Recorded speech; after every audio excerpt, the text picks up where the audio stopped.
Okay, let's go ahead and get started. I'll call this July 15th Sammamish Planning Commission meeting to order. We'll start out with a roll call. As I read your name, please indicate your presence for the video. First, I'll mention that Ratuja sent a note that she would not be here this evening. Next, Mike Bresco. Here. I don't think TC is here. TC Labby. Josh Amato. Here. I'm Mark Boffman. I'm here. Karthik Satharman. Yes, I'm here. And Karen Malcolm. I'm here. Great, thank you. Amber, do you want to read the meeting accessibility statement? Yes, thank you.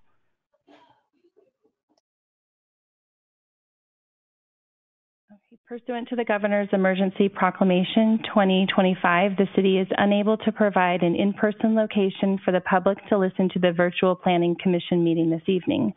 Meetings are still accessible to the public and public comment is able to be submitted. To view live, visit the City of Sammamish website, the city YouTube channel, or Comcast Channel 21 within Sammamish only. To view later, meeting videos are typically available the day after the meeting. You can view the meeting at the City of Sammamish website or through City of Sammamish YouTube channel or Comcast Channel 21 within Sammamish only. And back to you, Chair Boffman. Thanks. Next is approval of the agenda. I actually do want to make one comment about the agenda that's posted, just to be really crystal clear. So down towards the bottom of the agenda, it says public comment agenda. And because we're having, we only have one, right now we only have one item of business on the agenda, and that's the development regulations phase 2. And we intend to have a public hearing for that topic. So when it says public comment agenda, that really is the public hearing. We will not have separate public agenda related public comments, because any agenda related public comments are part of the public hearing that we'll hold. Okay, that's really not a change. That's just a clarification of what that's intended to mean. Anybody else have any comments about the agenda? Okay, seeing no comments, we'll call the agenda approved by common consent. How about approval for the meeting minutes for the July 1st meeting? Anyone have any corrections for the meeting minutes for the July 1st meeting? Nope, no comments or corrections for the July 1st meeting minutes, so we'll call those approved by common consent. Next is non-agenda public comment. So I'll just remind you that the topic for this evening is development regulations phase 2. If you have comments on that, those go in the public hearing section. So this would be anything else that's not related to that. So do we have any non-agenda public comment? Yes, so we have 2 callers on the line. Okay. Pursuant to the Governor's Emergency Proclamation 2025, the city is unable to provide an in-person location for the public to listen to the virtual Planning Commission meeting this evening. Meetings are still accessible to the public and public comment can be submitted. Up to 7 minutes of verbal public comment may be provided. Up to 3 minutes of verbal public comment may be provided per person live during the meeting. In order to provide verbal public comment, you must call the following number, and input the access code when prompted. The number is 1-872-240-3311. The access code is 699-839-229. Once you have joined, you will be placed on mute. The meeting operator will unmute you when it is your turn to comment. You will hear an automated voice say unmuted when that occurs, and the operator will ask you to begin your comment. Please hang up when your comment is complete. And I will start with our caller here. You are unmuted. Go ahead and begin your comment. Good evening, Planning Commissioners. Paul Stickney here from Sammamish. Well, as Steve Martin used to say on Saturday Night Live, wild and crazy. That's the last couple of weeks regarding legal and hearings and all kinds of things that have been going on. But a short summary, and odds are some of you know all about this, and some of you may know parts of it, and some maybe not a whole lot about it. On June the 30th, the Growth Management Hearing Board issued an order on motions and a second order of noncompliance in a case that is called 21-3-0007C. And they found the Sammamish Comp Plan was inconsistent, the concurrency moratorium 529 was inconsistent with the Sammamish Comp Plan. And it also was, I can't remember the term they used, it was either thwarted or not in compliance with or not in sync with or something, 3 GMA goals: housing, economics, and urban development. And interestingly enough, they sent a letter to Governor Inslee on July 1st, and this was the second order of noncompliance and the second letter to the governor for potential sanctions. And if you haven't studied what's at stake, it is big stuff. Well, next, at Tuesday's meeting, the city added something to the agenda that was not on the city council agenda, and they dealt with it about 11:30 at night on Tuesday. And the city repealed that ordinance 529, and there's no concurrency moratorium in place at this time. And I was snooping around the Growth Management Hearing Board site, and I noticed another case that I haven't studied. I don't know what it's about that much, but it's case 21-3-0009, and it is with Gerund and other development interests that have a new case with the Growth Management Hearing Board. I can't tell you much about that because I haven't studied it. But the other thing that is going on is a potentially 8-day hearing in front of John Galt, the hearing examiner, that started on Monday, runs all days this week, and 3 days next week if needed. And it's about the denial of the UZDP application for STCA for phase 1 of Town Center. I've listened for the first 4 days. Very interesting. I understand it's on YouTube. The hearings are. It'll be on tomorrow from 9 a.m. to 8 p.m. in the first. Sorry to interrupt. That's all the time that we have allowed for your comment. I will mute you. No problem. Take the next caller. Okay. Thank you. Hi. You are unmuted. Go ahead and give your comment. Hi, this is Mary Wichter, and I live at 408 208th Avenue Northeast in Sammamish, Washington. I just have a couple short things.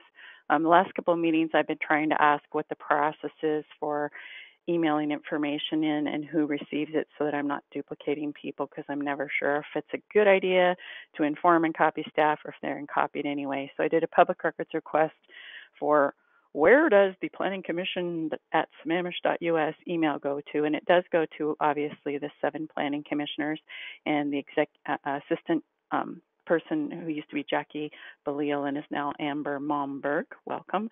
And then it does include Director David Pyle for Community Development, the Deputy Director Kelly Hildy, who recently had the Urban Forestry Management passed via council, and Evan Fisher, who is a marketing analyst. And then I didn't see anybody else. And when you send things to City Council at sammamish.us, it's just the 7 City Council members. It's not even the City Clerk, I don't think. So that's why they have you address them. So I just wanted to share that to anybody. I've been doing public input since 2015 and didn't actually know who to copy when. And so I wanted to try to straighten that out. And sorry if I double copied people in the past because I didn't know. The second thing is on the minutes, for example, for this meeting, I know that we try to make them short and they're only doing actionable things, but sometimes they either don't have the topic or enough information that they're really useful later. And a lot of times we do have to go back and look at prior event recordings or minutes, like I did that from 2017 for today. And I think at the last meeting that the minutes are for, there was a motion, which was sort of the standard motion for recommendation, but there was also an amendment regarding some things I said, and I think it would be useful to have those in. So I don't know if you want to go back and make that change or not, but just in the future, if you can just put a little bit more of the actionable, interesting stuff that can be used a month from now, 6 months from now, or 3 years from now, that would be great. Otherwise, really looking forward to the hearing tonight, and thank you for listening. Thank you for your comments. I will mute you now, and Chair Boffman, back to you. Okay, great. Thanks, Amber. So tonight we have our one issue, one item on the agenda of old business, and that's public hearing and deliberation and potential recommendation to the City Council for the development regulations updates, phase 2. Just a reminder to everybody, we will have a presentation segment here and probably some questions for Jeff. And then we will open the public hearing, close the public hearing. Someone will make a motion and then a second, and then we will discuss potential amendments as well, of course, in there, and decide if we want to make a recommendation to the City Council. And then once we've gotten through all that, take a vote. So that's the sequence. So let's get started with, I presume it's Jeff, you giving us a little bit of a presentation of where we're at and an overview. Yeah, I will, but David is going to go first. Okay. Well, we're very fortunate. Yeah, so we have here tonight Jeff Arango from Framework, Evan Fisher, who's a management analyst with the city, who's been helping out with the project, and myself to present to you the development regulations update phase 2. First, I'm going to go through the process that we've used, a brief overview on that. Then I'll hand it off to Jeff Arango, who will pick up the topic matter and walk you through the changes in preparation for your hearing. I am going to attempt to share my screen between all these platforms, go to Teams and whatnot. I tend to have a hard time navigating each of the different ones. So let's see if I can do this properly. Let's see here, there we go. There we go. Looks like it's working. So again, good evening, David Pyle, Community Development, here tonight to start off the presentation on Development Regulations Update Phase 2. Let's see, a brief process overview. The Planning Commission has spent quite a bit of time on this topic. If you recall, Phase 2 is following Phase 1 of our Development Regulations Update. Some of the Planning Commissioners were around for Phase 1. At the beginning of the process for Phase 2, we did provide the Planning Commission an overview of what we achieved in Phase 1. Phase 2 was budgeted in the city's 2019, 2021, or 2020 budget. And we are on track in terms of expenditures for this project. It is consultant supported. The bulk of the work is being done by Framework, who is the primary consultant. The sub-consultant that's supporting some of the code writing is Code Studio. You've met Lee from Code Studio. He's been in past meetings. We did start off the process using a community advisory group where we had members from the community discuss the topics that were raised as part of the work plan for Phase 2. Following that, we did bring it to the Planning Commission and have had several workshops. Following the Planning Commission's conclusion on the topic, we will be taking it to the City Council. If you recall, we did break up the work plan for Phase 2 into 3 different topic areas. Green topics, which were easier code amendments to make, where we didn't feel there was discussion needed with the Planning Commission while we were writing draft code. Yellow topics are those topics that warranted discussion with the Planning Commission, but that were still fairly simple to solve. The red topics were those that were the most complex and required the most discussion with the Planning Commission. Generally, we started off the project with a list of problem statements. We worked with the community advisory group to identify what some possible solutions might be. We worked on some draft code language and brought that to the Planning Commission for their review. Some of the example topics are listed here. They're not all inclusive. For example, neighborhood design principles and standards, site development standards, standards related to the design of streets and connections, requirements for pre-construction meetings, speculative clearing restrictions, construction management plan requirements, sustainable site planning and low impact development requirements, criteria and guidelines for protection and integration of natural features, arterial frontage standards, clearing and grading permit thresholds, and a planning and development chapter. So you can see we've been busy. The Planning Commission has done quite a bit of work on these. We've had some really great conversations. Additionally, there's also a unified code or unified development code that is being designed with help from Framework and Code Studio. We have presented the outline to the Planning Commission. This is a bit of a complex project because not only are we making code amendments to the existing code and amending our code, but we are also looking at how to reorganize the existing code into a more user-friendly format. So the way this works is the first thing we do is we work through all the code amendments. In the meantime, in the background, we're looking at a new organization or outline, if you will, for our development regulations.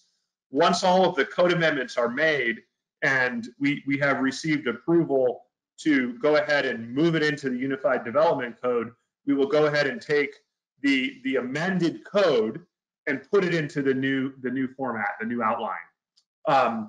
So the Planning Commission here is not looking at the full build out of the new revised development code, Unified Development Code.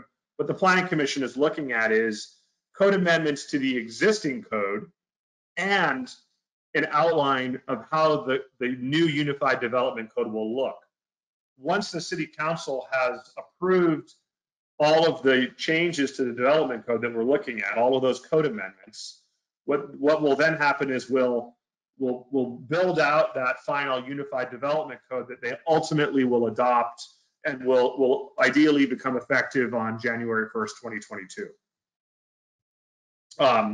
So far, there have been 4 Citizens Advisory Group meetings. There have been 8 Planning Commission meetings, including tonight's, was it? Not including tonight's meeting. Tonight's meeting will be the 9th Planning Commission meeting on this topic. And then we have 5 meetings remaining that are scheduled with the City Council that begin in mid-September. So with that, I'll go ahead and pass it off to Jeff, who will take up the topic matter, unless there are questions on the process to date.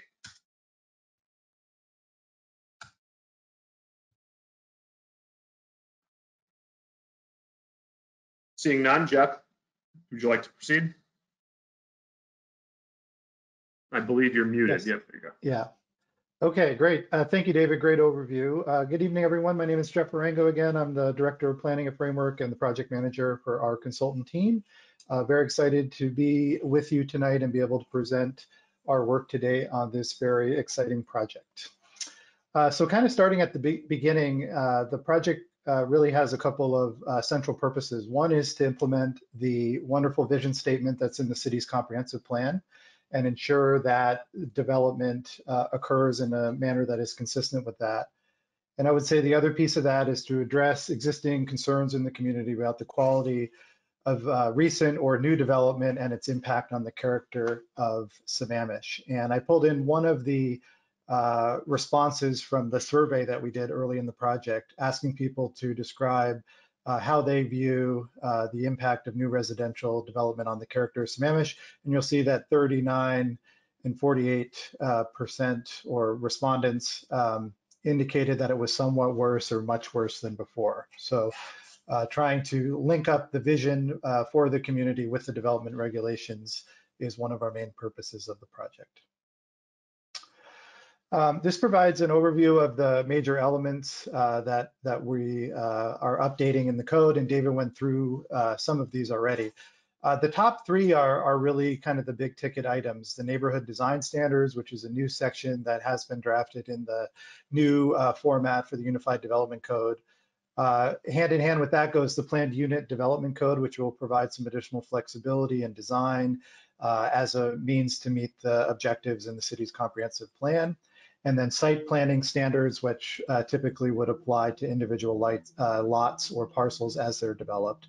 I'll go through each of those in a little more detail on some of the subsequent slides.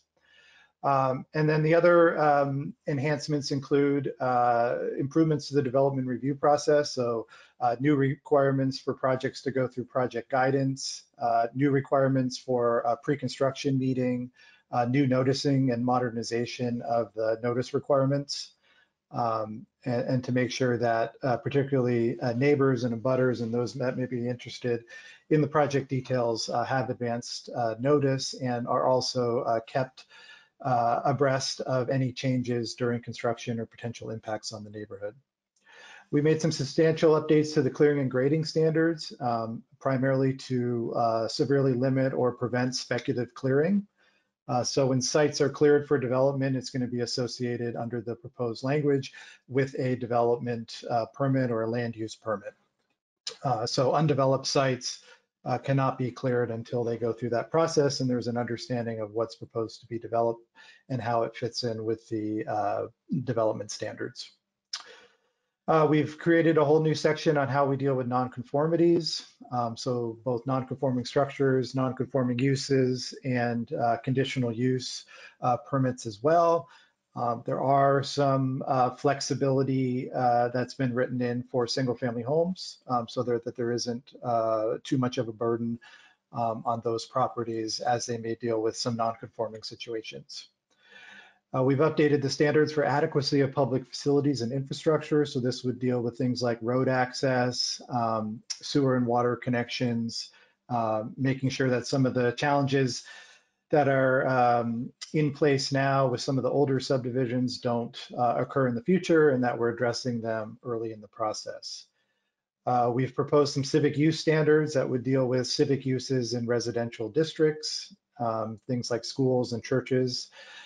We've updated the process for reasonable use exceptions. We are proposing that it be reviewed by the hearing examiner with a recommendation from the city staff. We've also included some specific limits on reasonable use exemptions for single family homes, both in terms of the total size or square footage, as well as the development impact to provide some more predictability and clarity for what constitutes reasonable use in the context of a single family home.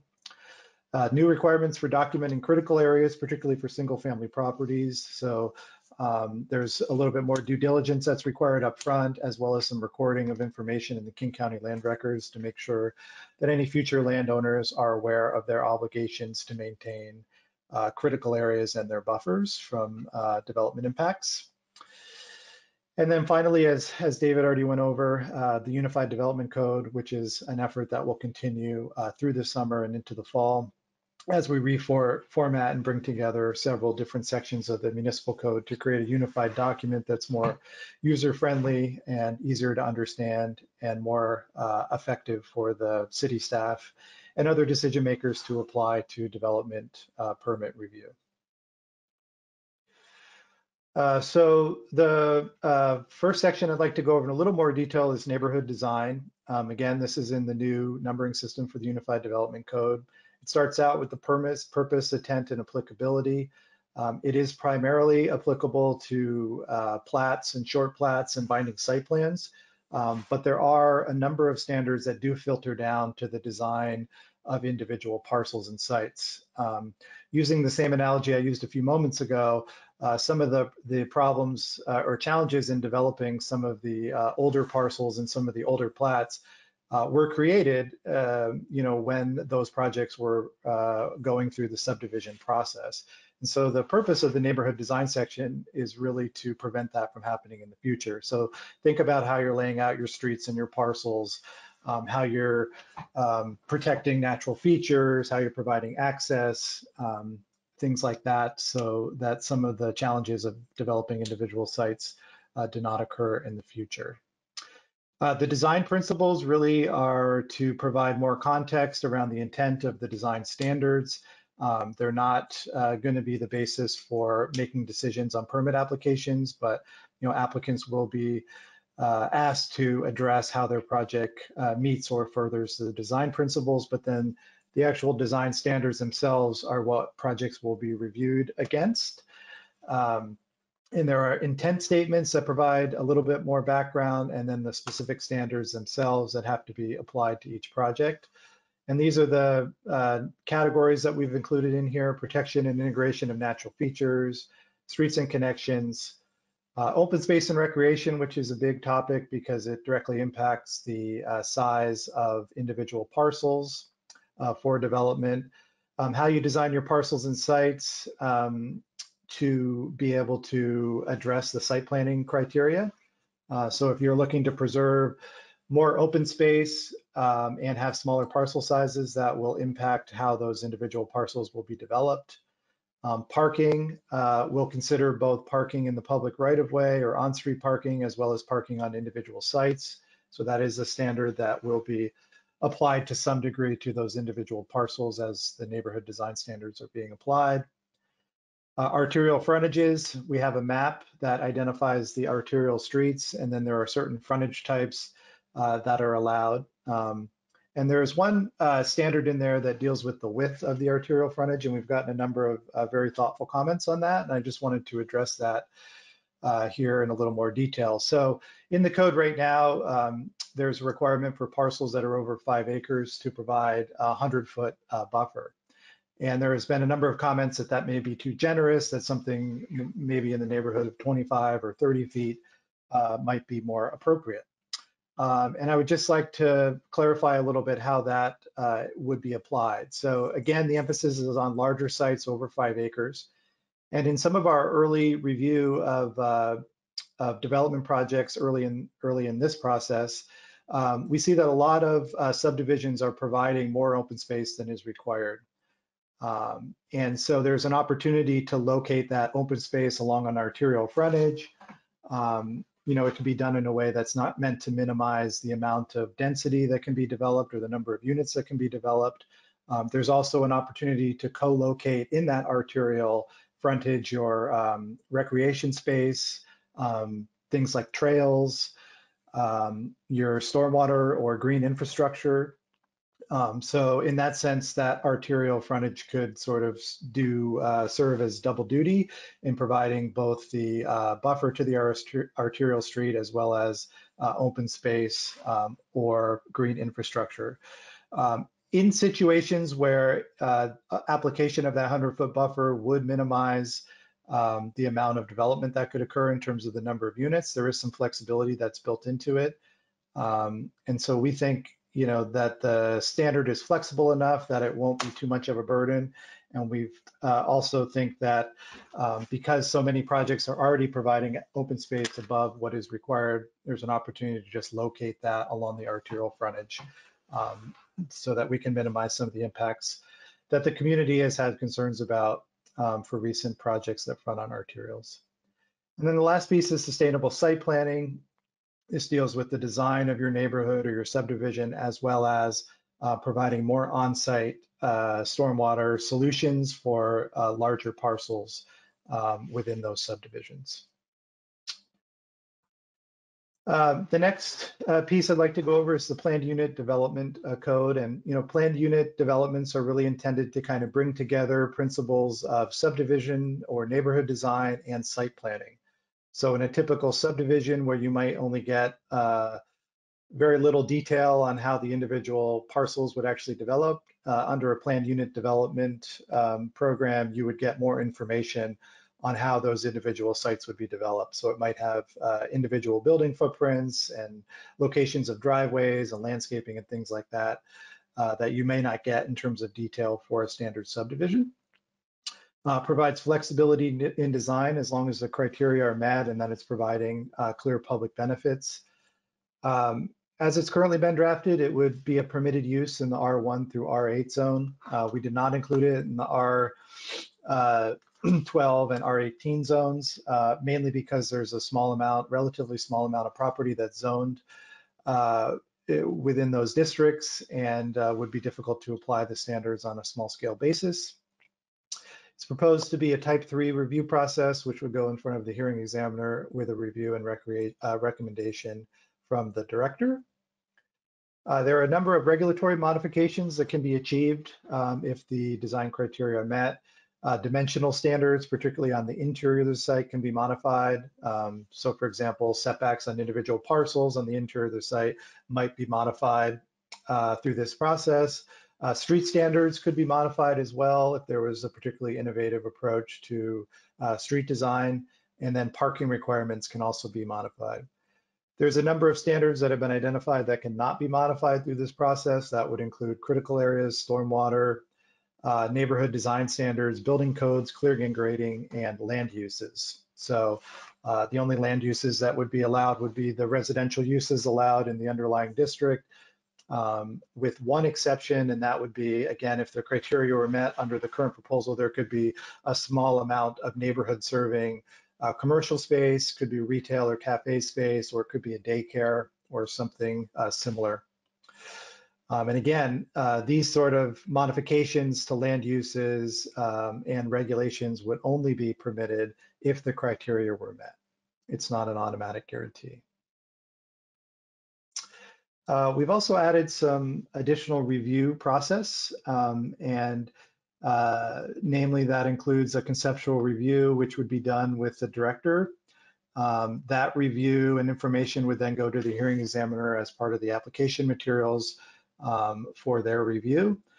It will require a context map showing the site context and the surrounding area, an illustrated site plan showing the general layout of streets, parcels, buildings, open space, and other features, a narrative explaining how the project would meet the design criteria for planned developments, a summary of all the proposed uses and residential unit types. Again, the residential unit types would need to be the same as those that are allowed in the underlying district currently. Conceptual architecture and building elevations. Again, this is a level of detail you wouldn't typically get in a standard subdivision application, but it can kind of give a sense of the overall proposed architectural massing, style, and use of materials. And then a summary of all of the requested modifications to the development regulations would also have to be submitted. And I think the idea is that this, you could go through the conceptual review process and get some insight into the review comments from city staff, but you could do this without having to go to great detail in terms of engineering. So we're trying to kind of front load the process without having to expend a lot of money on engineering that's costly and difficult to redesign. And that would be done through this conceptual review process, which is a standard part of any planned unit development program. And then the review criteria, the first one is that it has to further the goals and objectives of the comprehensive plan, and that it provides clear public benefits that exceed a standard development proposal. And we've included some examples of that. Does it preserve and or restore natural features and ecological functions?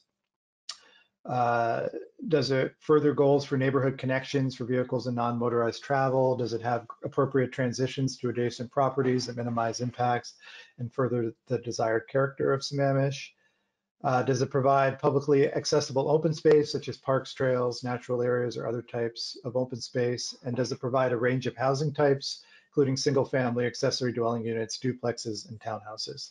We did also include a proposed limit on detached single family homes of 85% of the total number of units in the project. And then we've also made some modifications to how density is calculated. So one of the issues that's been identified by the community is, and which we showed early on in the process through some graphic examples and kind of analyzing some recent projects, is that there tends to be most homes, or not most, but many homes are being built that are quite large relative to the size of the lot. So you might see a 4,000 to 4,500 square foot home on a 5,000 square foot lot. And so what this density proposal would do is it would take the square footage allocation that you would get through the floor to area ratio standard, which I'll go through in a couple of slides.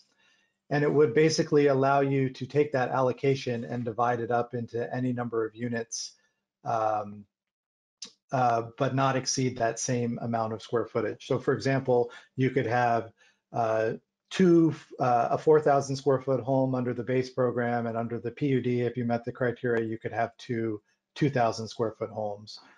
So it does allow an increase in density, but not really an increase in square footage, as a way to promote smaller, more affordable units. But again, it still would allow large homes to be built as part of the mix of units. And so there's an example density calculation here to show how that would work. And again, it has to be consistent with the unit types that are allowed in the district. So for example, you could do townhouses or duplexes or two-family homes, but you couldn't do apartment buildings.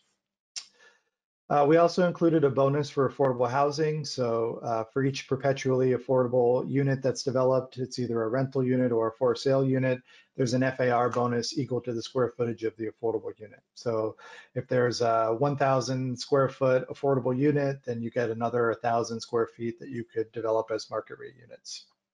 And there's a limit of 20% on that bonus. So it's not to exceed that 20% limit. And then this is just a graphic that we developed that kind of illustrates some of the standards. Again, back to the discussion around the arterial frontage, this is an example where they've co-located green infrastructure and recreation space and provided that what it looks like even greater than 100-foot buffer.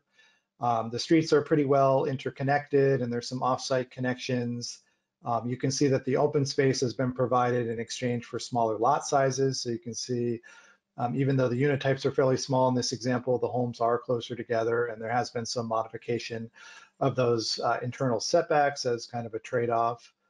There's an internal trail connection that connects through the neighborhood as well to the adjacent properties to the north. There's a forested buffer along the edges. And then one of the other issues with the 100-foot arterial buffer recommendation is that in some cases where there's mature trees, the 100-foot buffer would be more suitable to the protection of those trees. As you start to narrow that to 25 feet or so, it becomes less viable as a forested area. And that was one of the things that we were keeping in mind as we proposed that standard.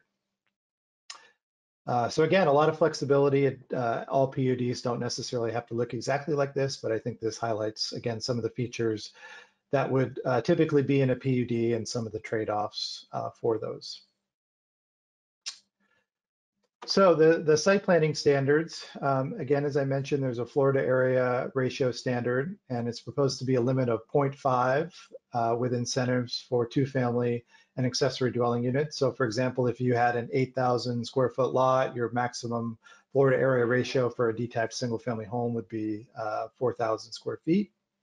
If you want a larger home, you have to have a larger lot, is essentially the way that this has been written. There is a little bit of a bonus for two-family homes and for accessory dwelling units. There's a driveway width limit, which is a maximum of 30% of the parcel width with a minimum of 12 feet to a maximum of 20 feet. And this is kind of to minimize the design impacts of parking and driveway access. If rear access through an alley is proposed, then that standard does not apply under the current proposal. We've developed a new building height calculation method, primarily to deal with development on slopes and make sure that buildings step up or down slopes. And we have some graphics in there that show how that would work on both upslope and downslope conditions. And part of that is predicated on the use of modules to kind of minimize, in this example on the downslope, the vertical height wall, particularly as it's adjacent to the street edge or curb edge. And then using the different modules to get the sort of stair step look as you're going up the hillside. And then we have a parking setback. So this applies to the parking that is required for the code. So if it's a single family home and there's 2 parking spaces required, those 2 spaces that are required to be met, to be provided from the code, need to be set back at least 20 feet from the street. Again, this wouldn't apply if there was a rear driveway and rear access from an alley. And then David, I think already went through this, but this is the UDC outline. The neighborhood design section is right there up front. Environment and sustainability would be the next chapter. This would pull in things like State Environmental Policy Act, critical areas, things of that nature. Then the zoning districts and the allowed uses. All of the different development standards have been pulled into 2150 from different parts of the code. The town center code has been ported in but not changed, other than to change the review process for UZDP applications from a type 2 to a type 3 process, which will go in front of the hearing examiner. Public works and buildings, again, ported in but not changed. And then the administration section, and then finally the definitions. There will be some definitions within each of these sections, and then definitions that apply to the entirety of the UDC will be brought into 2195. And then as we develop the build out of the UDC over the end of the summer and into fall, we'll be adding some graphics just to help explain some of the different standards in the code, not making any changes to them, just kind of clarifying how they're communicated to the public. This shows an example graphic for building setbacks, and then we have another one that deals with dimensions and lot coverage. So we'll have a profile of each of the districts that we've been addressing in this project, and these graphics and tables to illustrate those standards. And that's the conclusion of our presentation. I just also wanted to say that we've been tracking all of the comments that have come in. So there's been a number of comments that came in prior to the last meeting and a number that have come in today. We have a working document where we've compiled all of those, and we've been reviewing and working through those, and we would anticipate that we would continue to do that as we move into the city council process.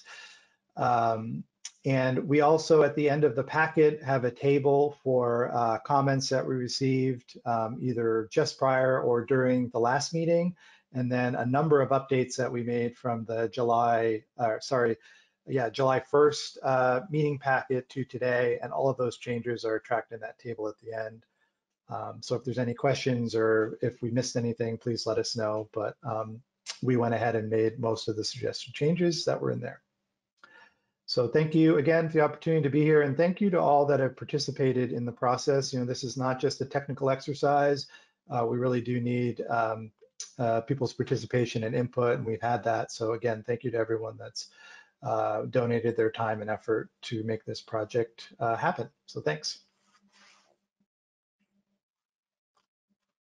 Great, thank you, Jeff. I know this has been a ton of work for a lot of people, and there's still more to come to get things finalized.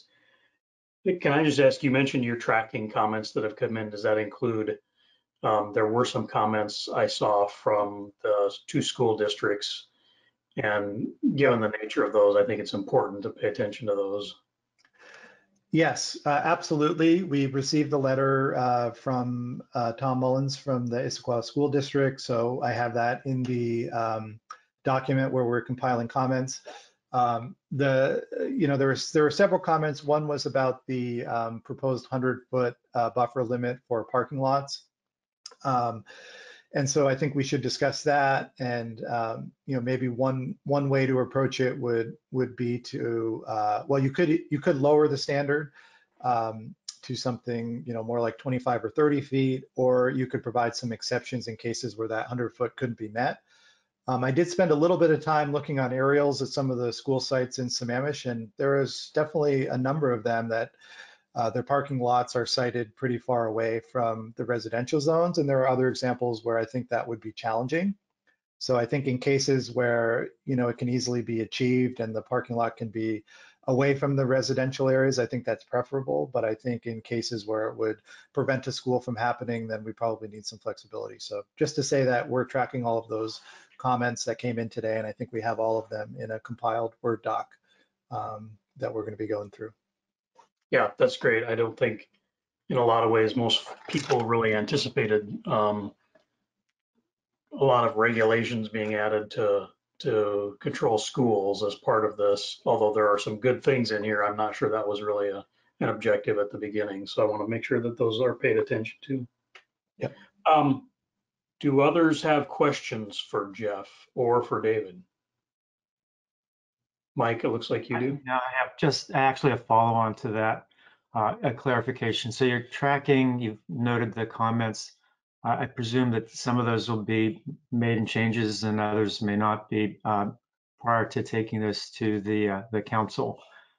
So when we make a motion to accept this and move it to council, does that with an expectation that changes are going to occur, or are we going to talk about amendments, or Yeah, how's the details of that work? Because we will be approving something potentially that is not in the yeah. form that it will go to city council. Yeah, so there were some comments from not from the commission that we did address in the table in the back of the packet and did make some updates. So we have made some updates. In terms of the other comments, I think it's kind of a mix. I think if there's something really specific that the commission would like to direct us to change at this time, then we should talk about that tonight.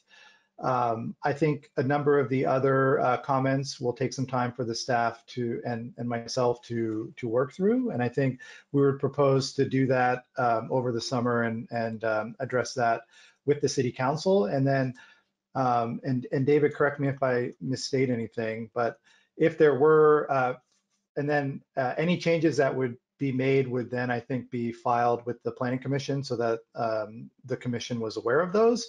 And then I think if the changes were substantive enough, there's a chance that it could come back to the commission for a more formal review and potentially even another hearing. So we'd like to keep the momentum, and we'd like to work with the staff and all of the people that took the time to comment and go through those in detail. There's lots of really good stuff in there. But we'd like a little bit of flexibility to do that as we start the planning commission, city council process, with the thought that, it may be prudent to come back to the commission at some time if necessary. Okay, thanks, Jeff. That's helpful. I'm probably going to get a collective groan for this question, but I know we've got to go to the public hearing. I've got significant concerns around the PUD code and the density and the neighborhood look and all those things. And I'm curious what we would do to the timeline for this if we were to continue the public hearing to be able to look closer at a lot of these things, because we've taken a look at this code many times, but in small chunks. And we've only had it for a short period of time where it's been really written out. And I noticed particularly with the PUD, when I know I provided comments that weren't that weren't adjusted in what's there now, like with that map you put in and the density changes. So I'm concerned we get this to council, and particularly that aspect is not going to be very, liked very much. And it seems like so anyway, that's my question is, what do we do to the timeline if we were to continue the public hearing to be able to address some concerns? Sorry, David. Oh, I think Jeff and I, we've talked about this, and we do stand by the process. We feel this has been a really great process, using the community advisory group. We've had, 8 planning commission meetings on this topic. I do understand your point that each of those planning commission meetings has resulted in our releasing additional draft of code, and that your feedback has assisted us in ultimately drafting the code, and that between the last meeting and this meeting, because we did have the same packet available at the last meeting as is available tonight. So that packet was published, I guess, roughly, would that be 4 weeks ago? So that the draft code has been available for that amount of time. However, we all have jobs and lives, and you all are volunteer planning commissioners, and we do understand that. There's 3 options really, as I see it, 3 general options, and there's obviously different iterations of each of these. The first option being to proceed with the hearing, and if you all feel comfortable, if a majority feels comfortable, and you wanted to make recommendation to the city council with any additional changes or directions to the staff and bringing it to the council, you could do that. The second option would be to make recommendation would be to go through the public hearing, identify those areas of concern, pull them from the packet, and recommend that the city council takes up a majority of the work minus those items that you feel need additional work and time. The third option would be to open up the public hearing, consider public comments received, and if you feel like we need to continue the public hearing to what I believe would be the September 2nd meeting in the fall when we resume meetings, you could then take up the topic again and hopefully reach conclusion at that meeting. And we could still make it to the city council meeting on, I think it's the 17th or the 14th. I can't remember. Hold on one second. Yeah, it would be the city council meeting on the 14th, which is the first city council meeting that we're scheduled to hold. It'd be pretty tight turnaround for staff to get there, but that is the third option. It's not the staff's preferred option, but it is one that would work if you needed extra time to go through the code and make sure that your recommendation was complete to the council.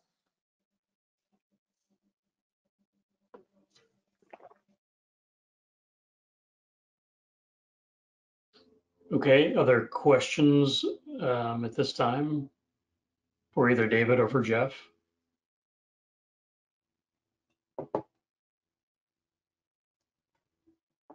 No? Okay. Thanks, you guys. We will move on to the public hearing. So remember, we'll open the public hearing, close the public hearing, make a motion, and have discussion. And we can kind of decide what we want to do with this once we've made a motion. All right. So I will open the public hearing regarding the Phase 2 development regulations. And Amber, I believe you'll need to read the statement and then we'll take public comments. Thank you. Pursuant to the Governor's Emergency Proclamation 2025, the city is unable to provide an in-person location for the public to listen to the virtual Planning Commission meeting this evening. Meetings are still accessible to the public and public comment can be submitted. Verbal comment is allowed for up to 7 minutes and may be provided per person live during the public hearing. In order to provide verbal public comment, you must call the following number and input the access code when prompted. The phone number is 1-872-240-3311, access code number 699-839-229. Once you have joined, you will be placed on mute. The meeting operator will unmute you when it's your turn to comment. You will hear an automated voice saying unmuted when that occurs, and the operator will then ask you to begin your comment. Please hang up when your comment is complete. We do have 2 callers on the line, and I will unmute the first caller. You may begin your comment. Good evening, Planning Commissioners. Paul Stickney here, Sammamish. I sent in a list of 16 or 17 things today. I'm only going to talk briefly about half of them. The first item is on page 20, and I believe, and I'm not going to talk too much about the how-tos here. I'm going to only talk about the whats.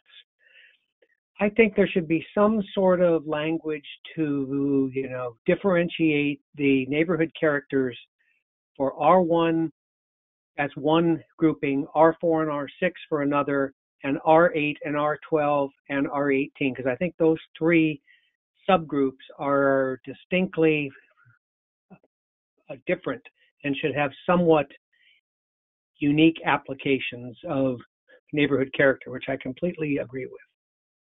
Next topic is on page 30. I think the arterial frontage standard, whatever is chosen, whether it's 100 feet or something else, should apply to R1 and R4 and R6. Not sure about R8, but R12 and R18 make up 2 or 3% of the land area, and as far as I know, they're completely built out. So it just does not seem to apply to those R zones. Next topic on page 31. I am a person who has recommended a couple times that the 100 feet be reduced to the neighborhood of 25 feet. And I'm not saying that I'm 100% right on 25 feet, but it's not a whim either. I've driven all the arterials in Sammamish, and my close study, although it is more anecdotal than completely scientific, is there just aren't that many large parcels on many of the arterials left when you're not including the town center. And I got a feel that 20 to 30 feet really does a good job of screening. So that's the reasons that I made that recommendation. Next topic on page 34. I'm curious about the stormwater issues, talking about retaining all water on lots over 6,000 square feet. Our standards that got changed in 2016 had a huge upgrade in how stringent, and I don't know the right word, but they're far more onerous and therefore beneficial for the city. New stormwater standards have to mimic pre-development forested condition. So almost no water can come off, but all is not the same as that. All means that what could have come off if it was a pre-developed forested condition can't. Is that the intention? That's not what the code is now. So is this anticipating a change to that? I think that's worthy of having a discussion. Next topic is on page 58. I think that the floor area ratio in R1 zones should be carefully thought about. Think about if somebody has a true acre lot of 43,000 square feet. Is a 50% R zone 21 or 2,000 feet of impervious surface? Seems to me like that the FAR for R1 and those lot sizes should be lower, like a 0.03 or something like that. And then when you're getting into the R8 zones, you may want to increase it a little, but there's almost no R8 left. So I suggest taking a look at that. The next topic I wanted to discuss is on page 69. I think it's an interesting goal, and I'm a forester, to have only native plants, but I think it's too restrictive for several reasons. I don't think it should be unlimited plants, but I think there should be a group that puts together some lists of commonly used landscaping in Sammamish that has been sort of accepted by neighborhoods that people like, that is reasonable, as well as a list that is drought resistant and a list that will resist, disease that is coming up. So I think it should be a little bit more flexible than just only native plants. Next topic I'd like to talk about is on page 72. Now, I maybe didn't read this right, so if I got this wrong, let me apologize in advance. But the way I read a topic on page 72 was that the people that own property adjacent to major arterials have to maintain public landscaping on the arterials. That doesn't sound right to me. It doesn't feel right. A sort of example that would be kind of extreme is on 228. Are you going to have chunks of people who maintain it and don't, and water and green and cut? It just doesn't. I'm not sure I have that right. If that's what it is, I think that needs to be carefully thought through. If that's not how it is, I'll apologize in advance. The next topic I'd like to go over is the reasonable use ceiling numbers. I'm not aiming for a number. I'm looking to vet and verify the number that is being used. Why are the numbers of 2,000 and 2,500 being used? How do those compare to, say, the last 10 RUEs in the city? Were they on average larger, smaller? What's the reasoning and rationale for those numbers? Should it be bigger? Should it not? And should it be different based on the size of the site? So the other things I turned in speak for themselves, and just wanted to go through those topics and make comment. And that's the end of my public hearing comment tonight. Thank you. I will now mute you. And we have one more caller. You are now unmuted. Please begin your comment. Hello, my name's Mary Wichter, and I live at 408 208th Avenue Northeast in Sammamish for 21 years. I had sent in feedback that I had detailed on July 1st. I also sent in something from 2017 that talks about how short plats and major subdivisions are different and have stronger and more code than individual single-family lots, and that it's particularly missing in cases for areas like Tamarack, which have landslide hazards, but not also erosion hazards. So that was given by my neighbor, Cindy Taylor, and I hope that the link there, you'll be able to watch those few minutes.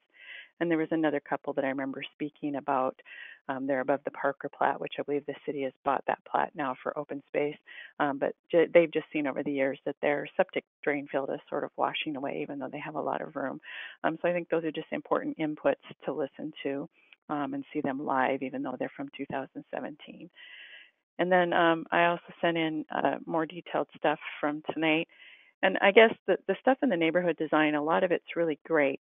And it's being used as guidelines and not specifically to do permit approvals. And I think that every single family home, whether it's in a new plat, new subdivision, old plat, unplatted, wherever it is, I think that those types of decisions need to get made for every single house that's either built, rebuilt, redeveloped, or a short plat comes through. So I would like to see those offered, that people should go when they're making their designs and pick through those things. And obviously, like, open space isn't going to apply if you have a single family home on a single lot, because there isn't an open space requirement. But you can still think about where are the trees, where is the house, where is the access, and a lot of the things that Jeff Rango, the consultant, went through today, they really do apply. Even low impact development, every single house should try to use it. There'll be a lot that can't. You might be able to use it, but still have to have stormwater. But there's just a lot of things. And since the neighborhood design items are not requirements that have to be done, I think people should be able to look at those for good ideas, because I think it does an excellent job of talking about what our character should be in the city.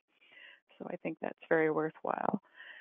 And then for Title 16 and Title 20, which are noticing and clearing and grading, people need to know that they need to do like a project guidance thing, which is 30 words or more into the city.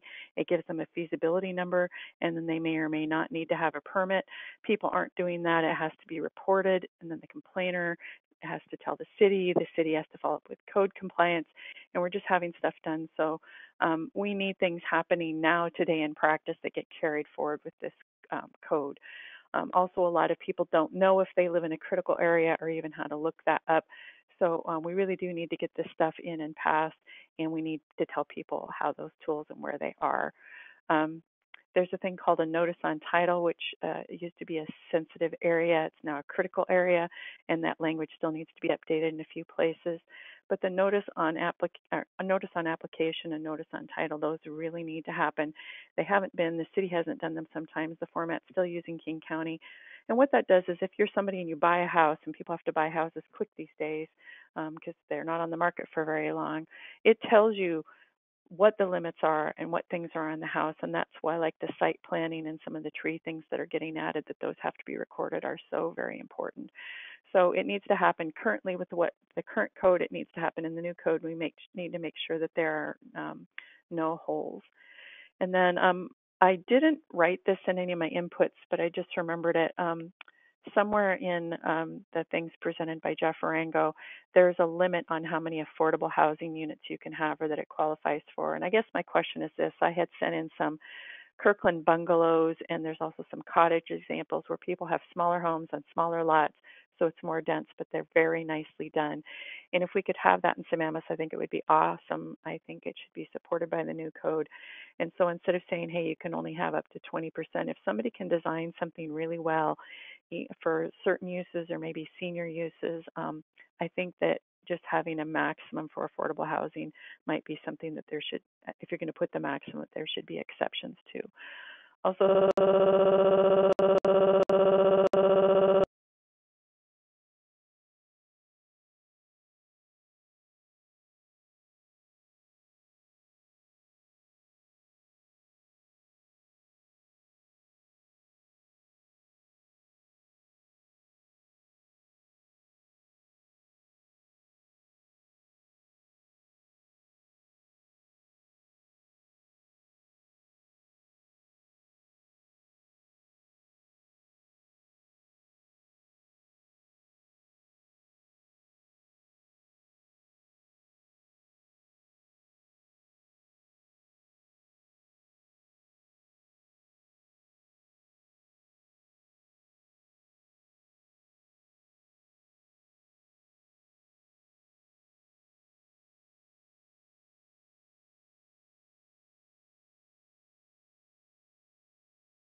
Well, no questions? Okay, so I will officially close the public comment portion of the public hearing. And the next thing, if someone's so inclined, would be to make a motion. There's actually a recommended motion on page 7. If I would say, if you're not comfortable starting the initiating the process to recommend to move this on to the city council, we could also at this point choose to continue the public hearing to the next meeting. I think this is probably the appropriate time to kind of move in one direction or the other. If we're going to continue to our next September timeframe, then we can probably just decide that right now and not close the public hearing and continue it until the September or whatever the date is, 2nd or whatever the date is for our next meeting. So would anyone like to choose one of those paths and make a motion? Can you please explain, like now is July, Are you saying that the next meeting is on this matter is in September? I'm confused a bit. Yeah, usually we take August off, and I believe that's the case still. I'd have to open up a calendar here on my other screen. So there's no meetings in August. So on the calendar right now, our next meeting is September 2nd. That's planned.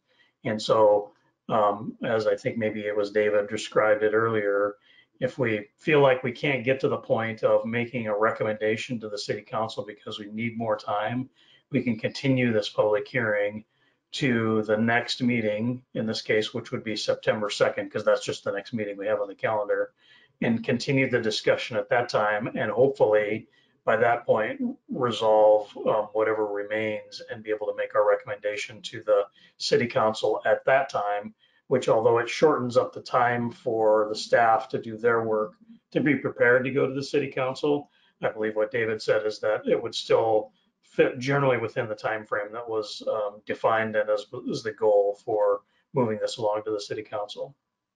However, I would also just point out that there is certainly the opportunity to make a few changes if there are specific things you want to change. So we could make a motion and then do a couple of amendments, and we could at that point move it along to the city council, close the public hearing by moving it along to the city council this evening as well.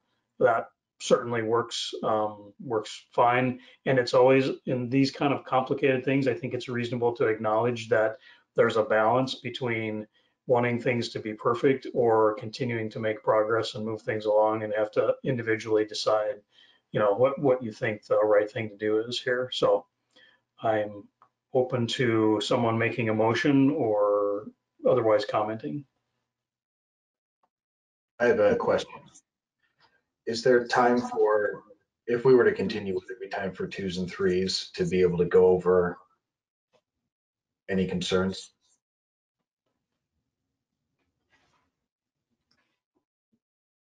I guess that's kind of a question for David and Jeff, whether you guys would be able to support that if someone was requesting that. So that is not something that we could typically do during a public hearing. Once the public hearing has opened, we do need to make sure that everything we're doing is out in the public eye. So at this point in time, we are, once the public hearing is opened, we will not have the opportunity to do that without first closing the public hearing and not taking action and then delaying for another public hearing. You could also choose to not hold the public hearing if you felt like there was something that really needed to be worked on, and we could then re-advertise for September 2nd and hold the public hearing at that point. The issue that we're running into, though, is compression, because we are in an election year, and we would like to have these rules, whatever they end up being, worked through and adopted by the end of the year. As if the city council makeup changes, it is likely that it would then be remanded back to the planning commission, whose composition might also be different at the point of remand, and we would go through this whole cycle all over again, costing the taxpayers quite a bit of money because we would have to amend the contract with the consultant, and we would have quite a bit of staff time in bringing this back through the process.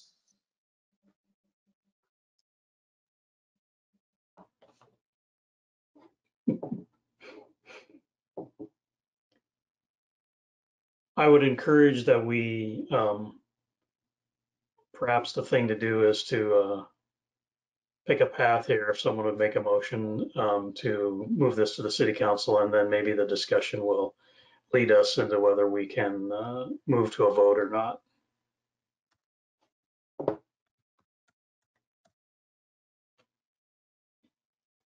If someone would like to do that, or and if you would like to do that, the motion that's been suggested is on page 7 of the packet.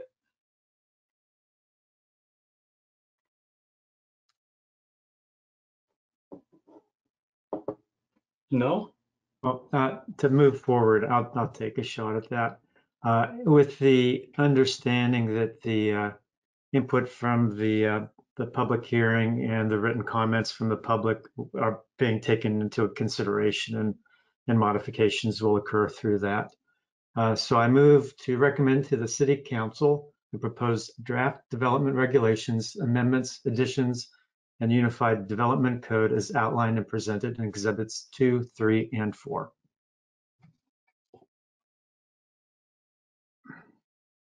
Would someone like to second that? Seconded.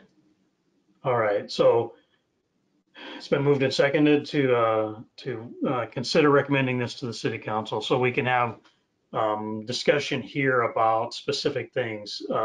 So I think this would be appropriate if there are specific areas of concern that we have that discussion and see whether we think we can resolve those things, or if the answer is we can't, then we will not move this along.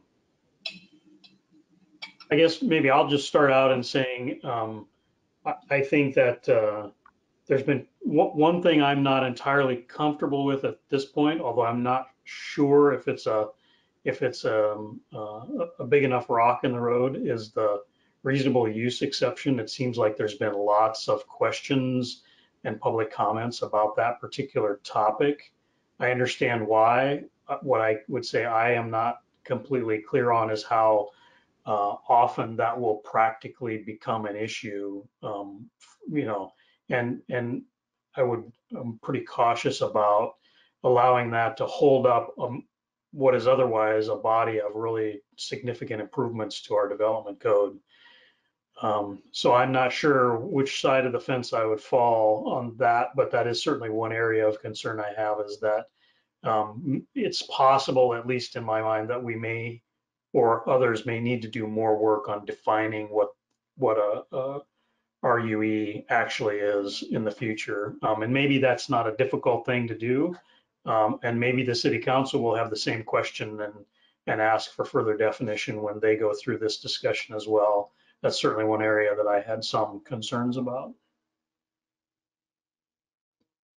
One option you do have is removing that from the packet, from the bundle that you make recommendation on, and adding it to phase 3. And at that point, we would do, in hearing the comment from Mr. Stickney this evening, I do think I understand sort of what some of the concerns are. They're on both sides of the equation, as you suggest, but it would require additional analysis to bring forward some alternatives for the commission to look at.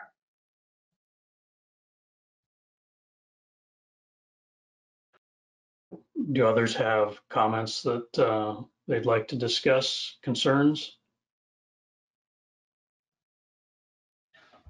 My concern is mainly around, I've got a lot of smaller ones, but my big one is mainly around the PUD and the example used, which I think is the Laurels, which I know on the outset of our discussion, I know I called it out, and I think someone else did as well, about that not being what we want to see.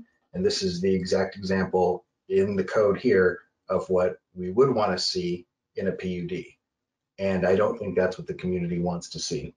We've got this, the FAR seems to be a very big improvement, and then it seems to be just thrown out the window with a PUD, assuming there's some sort of community benefit, of which is not seemingly well defined from what I'm reading, and it could be open to anybody's interpretation.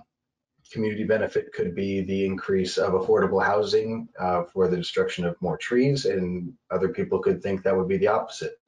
And it does not seem to be that clearly defined, and we could end up with a development, once again, that makes a lot of people unhappy. So the PUD is something I have a big concern with. There's a bunch of smaller ones, but that's my big one.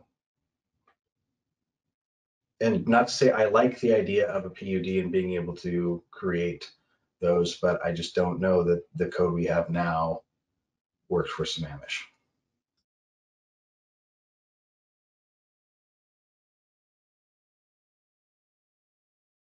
Yeah, I would say that I generally agree with that, only in the fact that it seems good conceptually, but having been in that neighborhood in the past, it doesn't necessarily feel like what people in Sammamish seem to be asking for. And so while it might be a good idea, it may not be good for Sammamish. I'm not certain. And because of that uncertainty, it does seem like something that requires some more discussion. So I think that the question kind of becomes, is that more discussion phase 3, or is that more discussion city council issue, which is certainly a reasonable question. So that would be 2130-400, starting on page 35 of the packet, for anyone who's looking.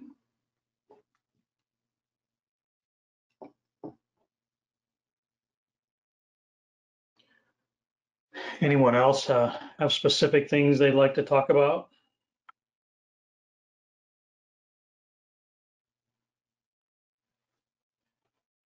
But question in terms of, it's been primarily comments that Mary Wichter's made about the, single family or, single lots and how this applies, and especially in the critical areas. And it's unclear to me which changes would be made to help, address those concerns, which I think are very real.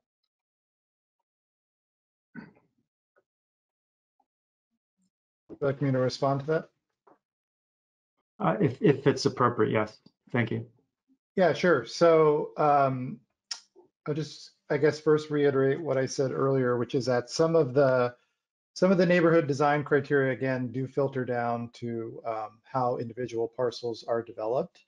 And I would say beyond that, if we want to take some of the elements that are in the neighborhood design section and try to apply them to single family lots, that we do that in a different part of the code.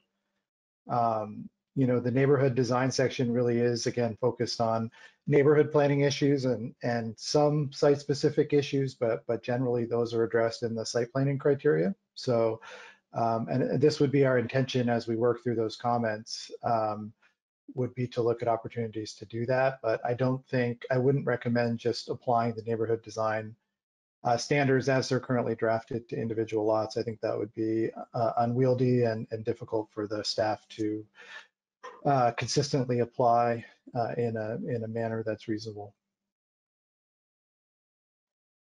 Yeah, as I was going through it, I thought, well, as a homeowner, where would I be looking for what I needed to worry about? And it's in a couple of different places, so it's not simple. So if there was some way of referencing that or a separate section or something, that would be helpful to assure that people know what they're required to do. Yeah. And Mary had mentioned earlier, like the restriction on cutting trees over 6 inches. I mean, if there are things like that that are really specific, that we would want to include, then I think we could look at that. We didn't, I think, directly touch part of the tree code as part of this effort. So it could be a phase 3 thing or something that we could address later over the summer. So I think it's important. I just wouldn't recommend that we try to apply those standards to all individual lots.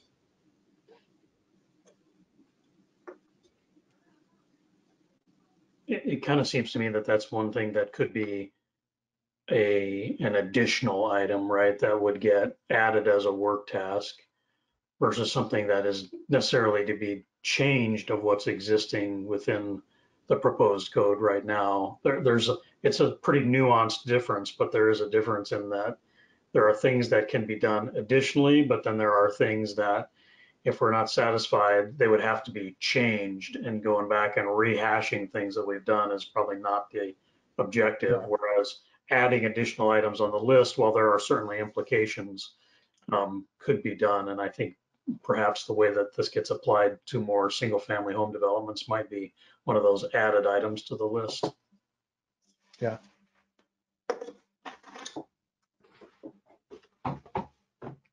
Go ahead, Josh. A while back, we talked about the fines, financial guarantees, and all that being some sort of calculation based on the proposed value of the development. And it doesn't look like that was done. Is there a reason why that is? My concern is that we've got, changes in the amount of fines, and they're now either really big for a small developer or really small for a big developer. And I don't know that they accomplish the goal of, you know, stopping someone from doing something we don't want them to do? So this would be like the fines for like cutting down a significant tree, for example, modifying your erosion control. I believe we did add, or yeah, not complying with your erosion control. I believe we did add some modifiers to some of those. There were a number of comments from staff and perhaps others around the fine amounts. So we did increase them in a couple of instances. And then I believe there were some instances, I'd have to check again, where we added some, for erosion control, the amount of area affected. The value of development might be a difficult measure to use, but certainly we could try to introduce more things around the scale of development so it's done appropriately. However, some things like trees, are probably best addressed on an individual basis, and that would scale with the development based on how many trees there were. So we can take another look at that again to summarize exactly what was changed. Yeah, so like the trees is one thing, which that's important, but like page 46 has an infraction up to $1,000. I mean, big deal, depending upon what it is and what they're getting out of that infraction for the day, right? So there's an increase, but it's also not much money. So one thing we've learned is that for development, that it's a far bigger stick to stop work them than it is to fine them. Obviously, there is a tipping point where the fine is so big that it influences their behavior. However, our legal counsel has warned us that when you get to fines of that size, the courts will rule them disproportionate to the action. So we are then at risk of a court that will tell us that our fine structure is unreasonable. And that is typically where the tipping point is, where where it influences their behavior. So the approach that we've taken is actually focusing in on page 45 of 127, the financial guarantees. So we would prefer to take the approach of setting up a performance agreement with the builder in advance of their starting construction that outlines what happens if they don't follow the rules in terms of stopping work. And it also includes a bond that we could call. And the bond is more in line with if they rip out their erosion control, we can then pull the bond and have our third-party consultant go out and actually put the erosion control back up that they've taken out. One problem we have in code enforcement is that oftentimes the wheels move very slowly and there's an environmental violation in the field that continues and persists until we can actually get a notice on title, till we can actually get a notice recorded and pushed out. And that takes several days, if not weeks on occasion. So the approach we're taking is we want to enter into an agreement with them that says that they're going to do the following things: protect the trees, put up the construction limits fencing, put in the erosion control. And if they don't do it, number one, we're going to pull their bond and we're going to do it. And number two, we're going to stop them from construction under the terms of the agreement, and it's easier for us to stop them. The impact to them in their construction schedule is a far greater fear that we can use as a stick than a fine.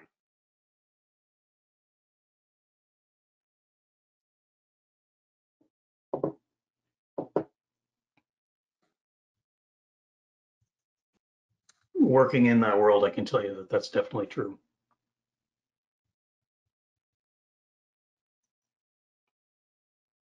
Okay, so I would just review this for a moment and say that it seems like the two significant concerns expressed are the planned unit development and the reasonable use exception. Are there others that people have that they haven't had a chance to express yet, changes or specific comments about the proposed regulations?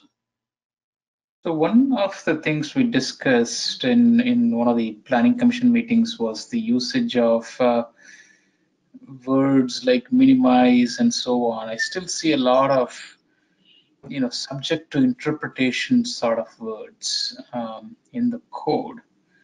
I don't remember what we decided when we talked about it. For example, minimize grading. So who is going to determine whether the action, towards minimize grading or not is, and so I kind of did a cursory search for such one word minimize, and it turned up 23 instances. I do not know where, what other words we should search for, which could be subject to interpretation. So I'm a bit concerned about, the way we have written this could be interpreted in a wide.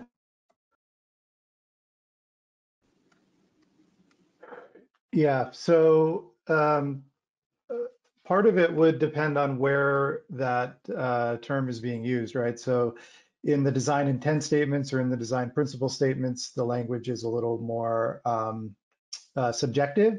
But the intent is that then there are standards that would basically implement those principles or design intent statements. So for example, where it might say minimize grading, there are actually standards that set a limit on clearing and grading.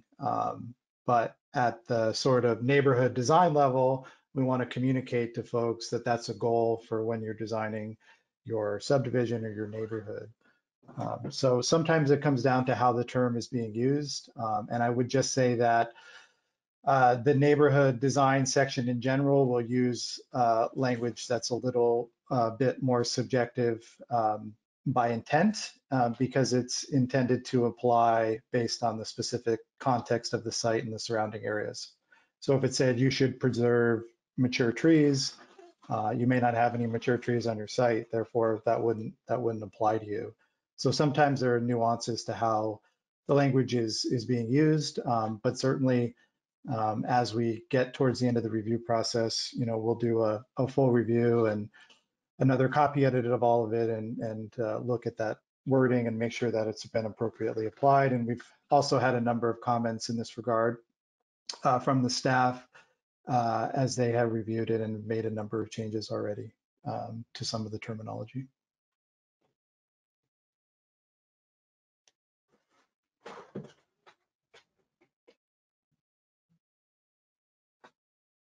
Go ahead, Mike. Yeah, well, I don't know if you're going to talk about other changes. I think it's more of a procedural question to help me get my arms around and what's the appropriate output to send to City Council. And so one option would be, clearly there's a few concerns that we have. Obviously, there are a number of public comments, some of which are themes in several of the written comments, like the setback, the 100-foot setback or native plants. And we could go through and get all of those things cleaned up and review it and then send it to council. And then somehow that feels a little bit better.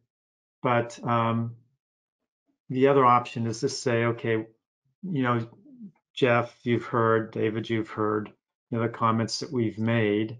We'll kind of trust, if you will, the changes that you're going to make so that there's a sufficient improvement that will then go to City Council.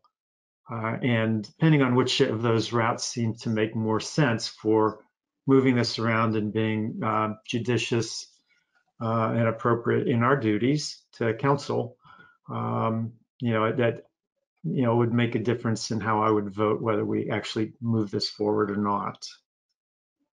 And so David, if you could help just in terms of how we could be best to serve City Council in their deliberations and the effectiveness of the work that they'll do coming up in September or whenever we can get this to them. So there's a couple of different approaches you could take. One, the first approach, which is the most traditional, is that the Planning Commission takes the proposed draft code language and recommends it with any specific numerical changes or word text changes to it. So you could say that we recommend to the city council consider approval of the Exhibit A, but that section 5 is amended to say 20 feet instead of 100 feet, right? That's the traditional method, and that's usually used in a more of a discrete, compact code package, right? That is a little more tenable, where you can get your arms around it and really dig into just the discrete language. In this case, with a bigger code package, and this is a big one, the city of Sammamish is overdue to have its code updated. We've been working on it for a few years. We're at that pivotal point right now. And I understand it is a hard one to get through. Not saying this is easy. So one of the other options is to recommend to the city council that they consider approval of Exhibit A, but not consider the following sections. And you could include the RUE changes, you could include the PUD change or addition, and then you could say, and with further amendment to the following sections, which is where you could make some of those word choice or numerical sections. And you could then go on to say, and we recommend the city council pay specific attention to word choice for words such as shall versus should, right? So I think that's one of the concerns I'm hearing in that language. And then you could go on to say, we further, because we haven't seen the full build out of the Unified Development Code, are not able to make recommendation. However, we like the idea of a Unified Development Code, and we would like to see the council consider that once we have the full build out. So really kind of narrowing it down, and then we could craft for you a recommendation to the council that includes all these things. And you could even conclude with, as a result of this process, we recommend the following things be included in phase 3. A PUD section, more additional consideration of RUE clarifications, those sorts of things. I hope that makes sense. Finally, you could choose to break it up into different sections and make recommendations. And you could choose to take specific code sections as we go through this tonight, and you could say, we recommend this section, make a recommendation on it. Recommend this section, make a recommendation on it. Or finally, you could choose that, hey, I'd like to spend some more time with this code, and I'd like to come back with some very discrete, pointed code changes that I'd like to include. You could take a few weeks to work on it, get that back to staff before we convene on September 2nd, and we could bring back a matrix showing all of the proposed changes, and you could go through those changes and make decisions on each point in those changes, right? So we could have a work plan for that evening as part of the extended public hearing, where you make a recommendation, send it in by email, we assemble all of it into a matrix, and we show the original proposed language, we show the revised change, and any explanation about why the change is proposed, and we number them all, and you work your way through the matrix. You get through the matrix, you make a recommendation based on whether or not you wanted to do line item number 5, line item number 8, and you could then make your recommendation. We recommend approval of Exhibit A plus the following changes. So that's one way to do it. That is probably the cleanest way to get through this if you're looking at making many changes. Yeah, well, for that first option with that, take the motion with amendments. So like amendment to go from 100 feet to 25 feet or native, there'd be a fair number of amendments that we would make. And I think the second option where you're talking about sections, I'm personally not prepared to get down to that detail to say, oh, I know that this section I'd push off to the side. Maybe others are. So I think what you're talking about last is probably what would make the most sense. I mean, obviously, I think we should hear from others on the council or the commission, but That's good clarification. That's very helpful. Thank you.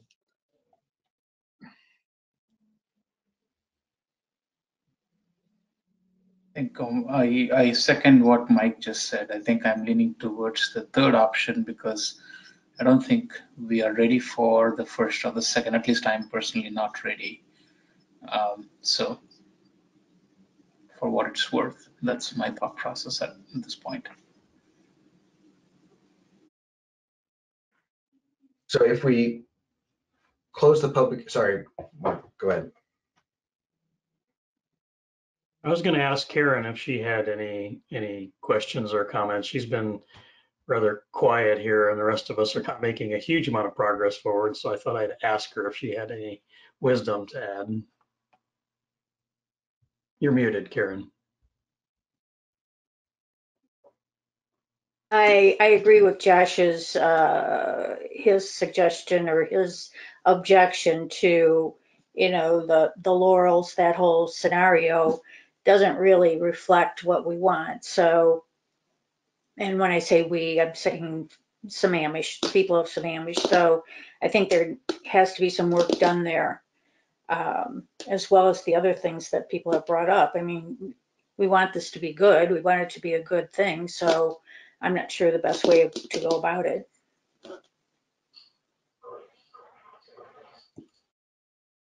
What were you going to say, Josh? Go ahead. I was going to, sorry, I was going to ask with option 3, if we were to close the public hearing tonight, there's a lot of technical things in here, you know, related to buildable land and density calculations and all that, that I am by no means an expert in, and I can't even pretend to be. But if we were to close the public hearing tonight, would that give us the opportunity to have more of a detailed or complex conversation with staff so we can really wrap our heads around some of these things that might be giving me in particular some angst? Others might as well, but that's my question. My sense is yes, if you were to close the public hearing, and you could close the public hearing tonight and then announce, you know, that you will take up the topic for action at a subsequent meeting on September 2nd, right? And then we could work on review of all the comments received, because there were some really great comments that were submitted today. And with a topic this big, it is oftentimes difficult for the commission and for staff to navigate through, you know, the receipt of several hundred pages of information on the afternoon of the hearing, right? If you're going to take action that night. So I do understand that as well. Just, I wanted to add one point of clarification, because the Laurels seems to be coming up and be a sticking point. So that rendering that was included in the draft, it is basically a backbone of the Laurels. However, there have been changes made to that design. We used a pattern that would be that includes many of the objectives of the PUD code, the buffered perimeter, the retention of forested areas, some of the smaller lot sizes. So I would say, although, you know, maybe we strip out that image and put in a new image of some other, you know, backbone project, if that is the sticking point. However, if you look closely at the drawing, it has been modified from what is the Laurels. We just use the backbone of that to modify it. So just wanted to be clear on that. We did hear you that there are elements about the Laurels that you don't like, but there are other elements about the Laurels that are really valuable in terms of planning and designing a community. So I just wanted to throw that out there. Yeah. If I could just add on to that a little bit, we did discuss this at one of our internal meetings with staff about a month ago, whether we leave that graphic in or take it out. And I think we had decided, and maybe we didn't communicate this well, that we were going to leave it in so that we could have a discussion around what we wanted the objectives of the PUD code to be. As David said, I think it does illustrate some of the trade-offs that are inherent in a PUD code. And I think Kalani is another example. I don't know if that was a PUD, but it looks very much PUD-like in terms of the open space and configurations of lots. So sorry, apologies if we didn't communicate that, or if we felt like, or you felt like we weren't listening to you, but the intention was to modify it a little bit to encompass some of the neighborhood design standards that aren't reflected there, and then have that conversation and modify it so it does reflect what the community would like to see. So apologies if that wasn't communicated.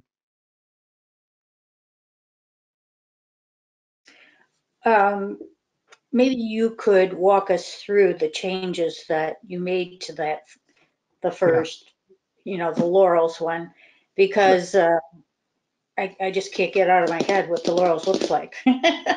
Thank you. Sure. Yeah, no problem. Let me pull up the graphic here. Oh, sorry. Amber, could I get control for the screen, please?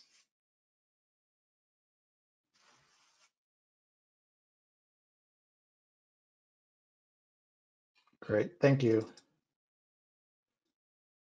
Okay, so you should see the graphic here. So the things that we added were this central trail connection, and we added that because the block sizes here, I think, are a bit bigger than what we had in the neighborhood design section. We also added these connections and lots to adjacent properties because it only had one entrance and it wasn't really connected. So with that, we didn't change a lot more. I think we just kind of try to label some of these features: the forested buffer, the green infrastructure in the stormwater pond, the recreation space, and then the fact that this is serving as an arterial frontage. My recollection is part of the concern with the commission members was the closeness or proximity of the homes. And again, that is typically one of the trade-offs that is typically included in a PUD program. It does not have to be, so those are things that we might want to strip out. For example, if you don't want to modify, say, the FAR standard as it relates to lot sizes, or you don't want to modify the setback standards, we can write that in for you, certainly. But as I was looking at Kalani, it looks very similar in terms of the smaller lots and how they're oriented. So again, this was meant to be a discussion piece, and we could modify this further, or we could develop a new, more conceptual graphic that better articulates what the community would like to see.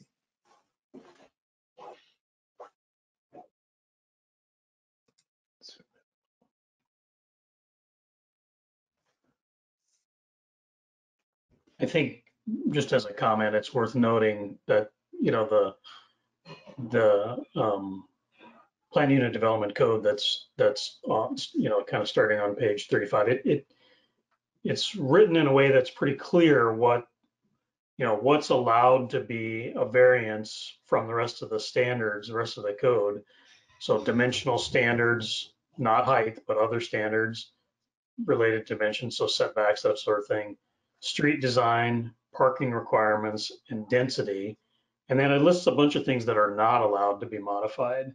And I think that's very valuable, because the real question, which I think I have in my mind, and I suspect others do too, is what the citizens of Sammamish asking for allow for those kinds of changes or not? I mean, I think that's really the basic question.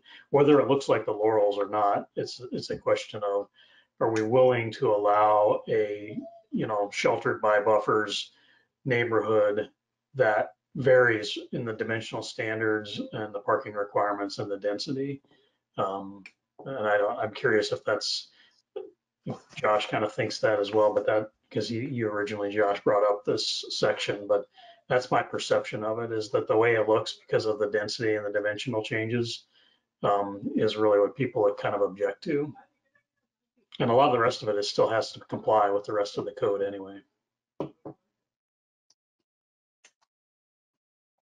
So if I could respond to that, in phase one of the conversations that persisted as we were looking at increasing setbacks and minimizing grading and some of the other things that we did with phase one was the idea around, if you had a large site that was buffered by forested area, and you couldn't see the project or the development that went in, and you weren't really impacting anyone, would it matter if it was a higher density and smaller setbacks, smaller lots?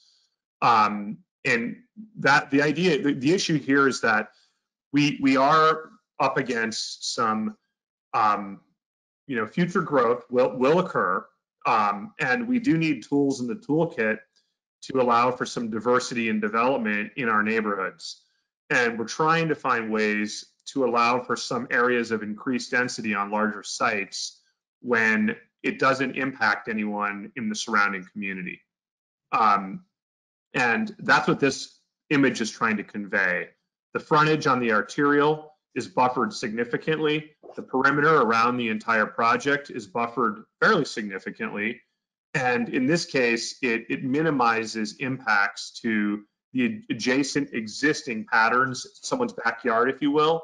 Whereas currently we see these types of patterns, but there are no buffers, right? And that's what people are objecting to, is having something of this type of density with lot sizes landing in their backyard, right across, or across the arterial, or when they're driving down 228th, they're noticing how big these homes are on these small lots right there against the road with no buffer.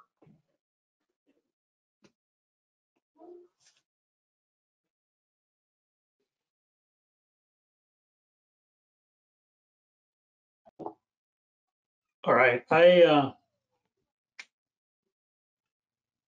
guess I would like to, I'd like to propose an amendment to just kind of move off of this topic for a second, and I would like to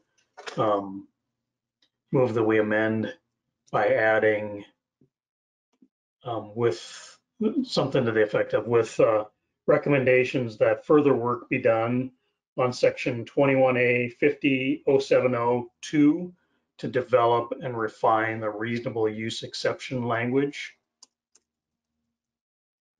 I don't want to take it out necessarily, but I think the real issue here is just further refinement of it, and make sure, if by doing that, I hope that we highlight to the council that that's an area that they should pay attention to and think about further, without necessarily just trying to yank it out of here completely.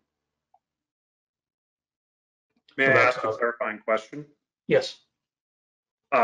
With regard to the process, so that there are two amendments being made in the code here that you're looking at. One is with regard to the size and reasonableness of a development under a reasonable use process.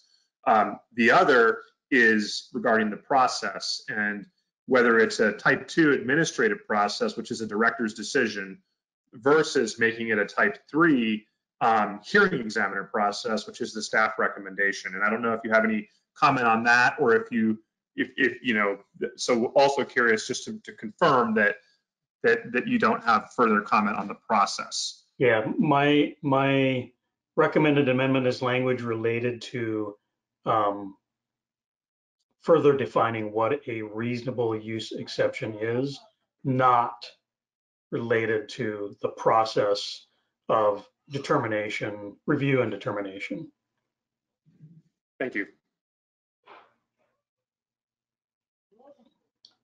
If someone wants to second that, they could, or if not, and no one does, then it will die. Second.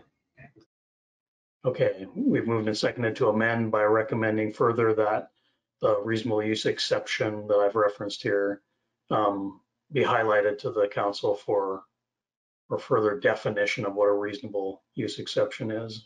Any comments on, do you think that gets at kind of the concerns that people have, that, you know, much of this is still kind of draft and it's described as draft? That's certainly an area that I think could be moved along with the rest of the draft, but it needs a special amount of attention, possibly.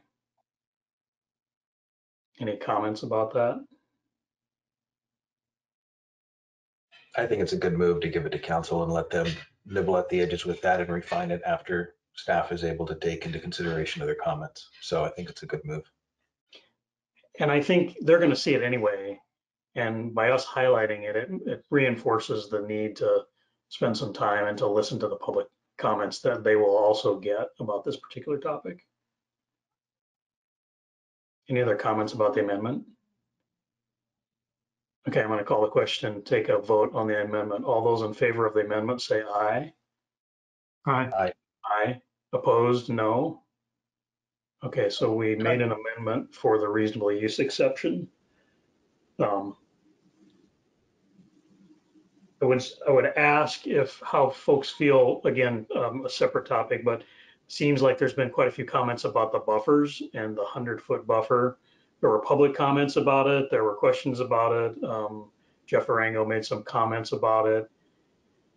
There's quite a few dimensional pieces of information in here and little things that we could spend a bunch of time on. But the one that sort of stuck out through this discussion and the public hearing, or the public comments, I should say, was that 100-foot buffer and its application in the school district, the civic use, as well as in other places as well.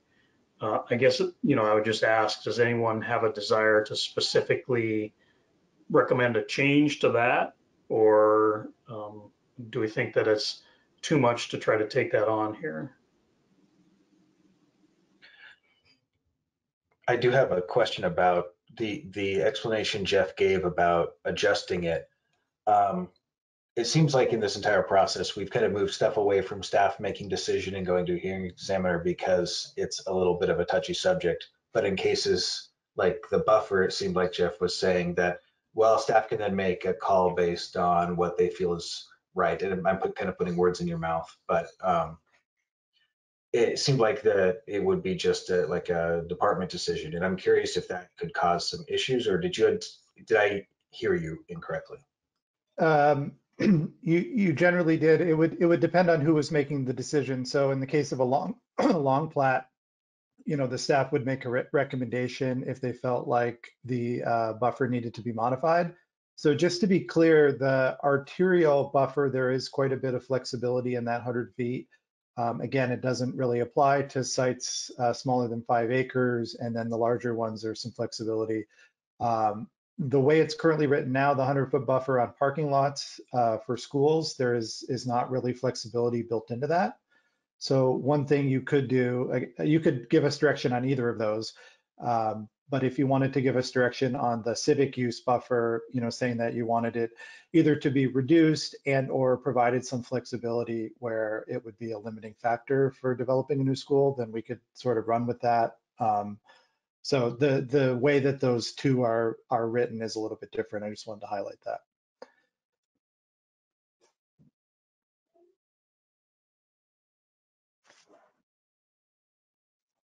So is the challenge right now mainly with the civic uses buffer, or is that the big concern, or is it the large plat, but what about smaller? Yeah, so the 100-foot buffer on smaller plats wouldn't apply on the arterials. And again, there is a number of sort of exceptions or flexible language that's been introduced to that. So again, from my professional perspective, I think that works. I think if we were just applying a blanketed 100-foot buffer to a property, I guess not unlike we're proposing on the civic uses, that could be more challenging. So what I'm suggesting is, given the comments from the school district and the concern, I would suggest that we move forward with developing some more flexible language for the parking lots. And what was suggested by the school district was a minimum of 30 feet. So maybe in cases where there's a lot of flexibility on a larger site, let's kind of go for 100 or something more than 30. But in cases where it's limited, I think we could work with the 30 feet. And it sounds like that would work for the school district too. If I could add to that, the way the civic uses section is currently drafted, the parking lot limit within 100 feet is under lighting. And there are other methods to manage lighting, like requiring light screening, timing of lighting, if the lights are turned off by a certain time of day. So what we could do is we could also eliminate the distance requirement and instead focus on managing lighting to not spill over and impact adjacent residential or potential future adjacent residential.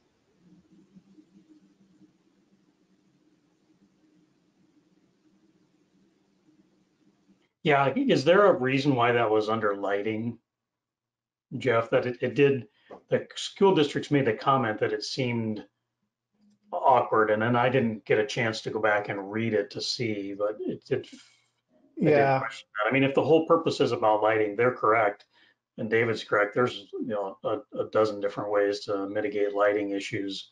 But if this yeah. is about a buffer to provide, visual, noise, and other protection for residential next door, then I'm not sure it should be under the lighting section. Yeah, I think that's fair. I think, there's a number of concerns around parking lots, and I think parking lots, if sited too close to a residential neighborhood could have impacts. I think I was also maybe not appropriately also thinking about lighting from vehicles, so as headlights, spill over, that can be a little bit more difficult to deal with from a buffering standpoint. So that's why I was thinking about the sort of distance buffer as well. But yeah, I think we could take a look at that and address impacts from parking lots a little more comprehensively and not just as a lighting element. And I would just add as a opinion, kind of a comment. I think that the demand for schools in this area, as you know, is has been, and I assume will continue to be pretty significant. And so as a result, if we put something like that in, it most likely will be challenged because if one of the school districts is faced with the need to build schools in an almost impossible situation with no properties that meet the requirements, they will certainly challenge that. If we think that, we may think it's a nice way to provide the protection, but if they won't stand up to the challenge, then it's probably not worth the effort. Should probably come up with something that will withstand the challenge. Understood. So maybe the buffers goes in the category of part of the draft language that will be further refined. Yes. Then I think that the one other thing is the planned unit development. That's kind of been the continuing theme of discussion here. So I Yeah. would ask whether we want to do something with that or not.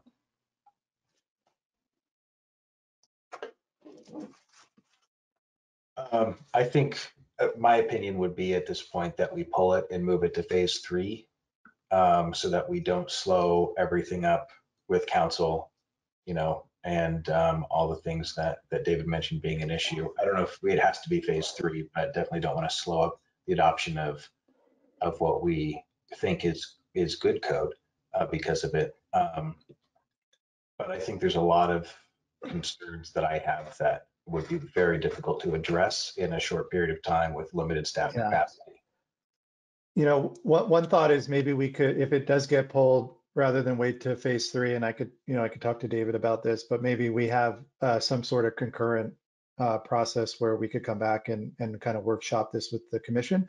The PUD code definitely requires the most discretion in terms of developing it. So, we had to make some judgment calls, and I think, talking through some of those issues in more detail with the planning commission and the public would be great. So we'd be happy to do that.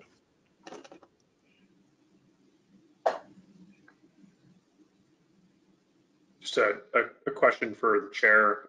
Did you want to make a motion to amend the buffers for both the residential developments along arterials as well as the civic uses sections? Yeah, and I'm totally, absolutely open to hear what others have to say, but my opinion about that is that we can put it in the category of this still remains draft code with further refinement. We've discussed it pretty extensively, and I think that we can rely on Jeff and his team and others to follow up and put some focus on that, just like there are other things in here that will certainly get continued focus, other public comment items and so forth, because this is still draft. So no, I don't think we necessarily need another amendment as long as it's on the list of things that's going to get further attention. I think that the planned unit development probably does feel different than that. I don't think that we should recommend this right now because I don't feel like it's as well understood or baked as some of the other stuff is in here.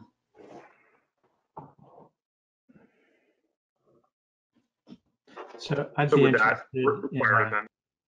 yes, and just in terms of wording that amendment, And David, maybe you need to weigh in on this a little bit. Jeff proposed possibly doing something somewhat in parallel, I think was the word he used, or maybe something similar. So it wouldn't have to wait till a phase 3, which would be appealing because there's a lot of work that's already been done. And, we can move this along and get it to council, after they've begun deliberations in September. That might work really well. But I need to make sure that would work well for, staff and contracts and those sorts of things.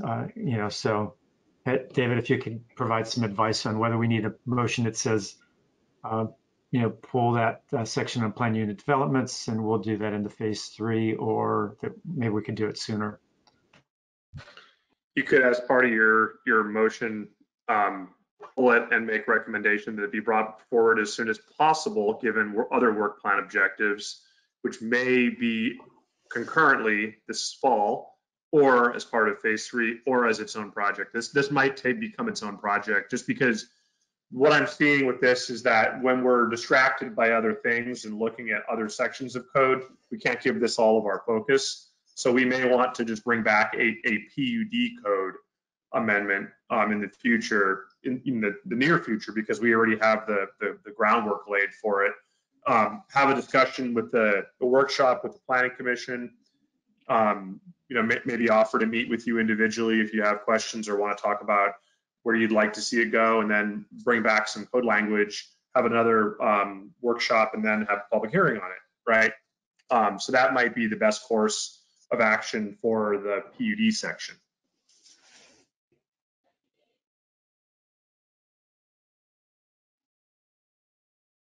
Mike, are you thinking about how to word something? Yeah, actually, I was also looking at Josh since he brought this up. Maybe he would be more articulate than me. That sounded good what you were saying, David. It's just trying to figure out how to state it. I would say with these, you use three or four sentences. These meetings are recorded and there's a record of it, so that helps quite a bit. I think it's okay to keep it relatively simple, and probably staff can help if we need to noodle the words a little bit to make sure that it conveys the right message.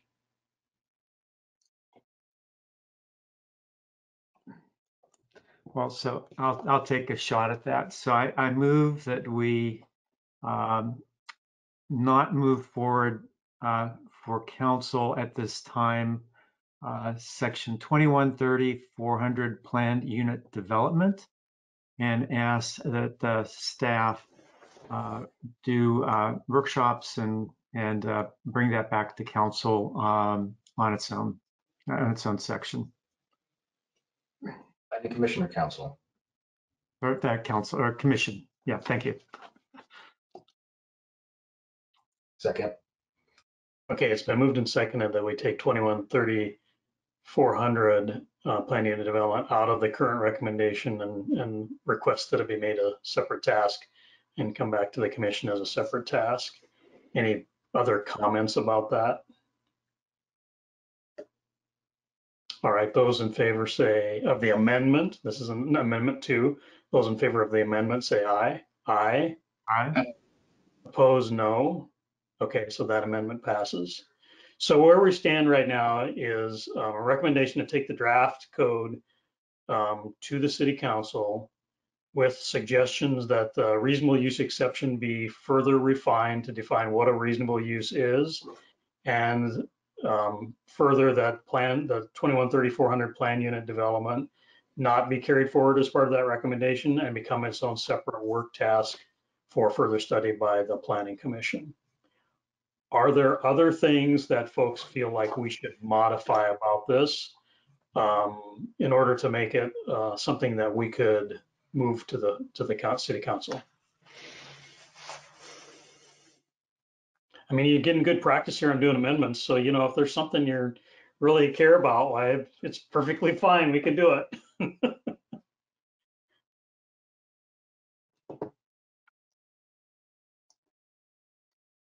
Okay. Any other discussion related to the motion and the amendments that we've made? And if not, I'm going to call the question and we're going to take a vote. Chair Boffman, if I may, I just wanted to offer one additional comment that we will continue to work on this draft, and what we ultimately will be presenting to the Planning Commission, or excuse me, the City Council,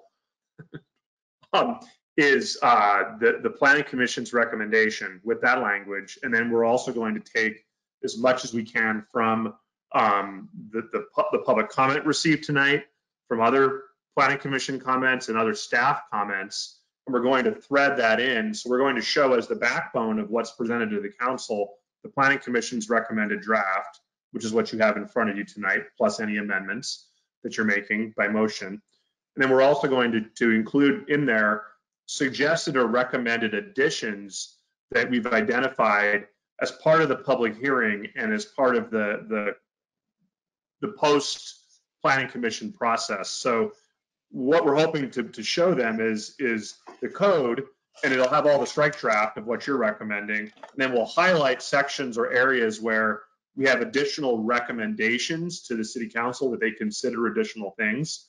So this is an iterative process, and the work that we're doing is continuous.